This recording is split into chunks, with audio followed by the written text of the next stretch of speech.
మన పెన్షన్లు వస్తాయి అని చెప్పని మనమందరము మన అవ్వాతాతలకు ధైర్యం ఇవ్వాలా. ఇదే చంద్రబాబు నాయుడు వస్తే వాలంటీర్ల వ్యవస్థను తీసేస్తాడు కాబట్టి ఇప్పుడేదో కళ్ళబొల్లి మాటలు చెప్తా ఉన్నాడు, వాలంటీర్లకు వేతనం పెంచుతాను అని చెప్పని, ప్రతి మహిళకు ఇంటికి డబ్బులు 1500 ఇస్తానని. మరి మన జగనన్న ఇచ్చేది సంవత్సరం అంతా కలిసి జగనన్న 18,500 ఇస్తా ఉంటే ఈయన ఏదో డివైడ్ చేసి నెలకు 1500 ఇస్తానని చెప్పని మహిళలకు చెప్తా ఉన్నాడు.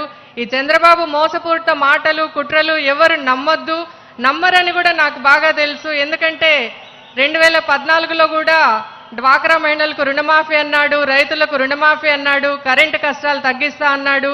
ఏవి కూడా చేయకుండా మోసం చేసిన బాబును ఏ రోజు కూడా ప్రజలు నమ్మరు అని చెప్పని గట్టిగా చెప్తా ఉన్నాను.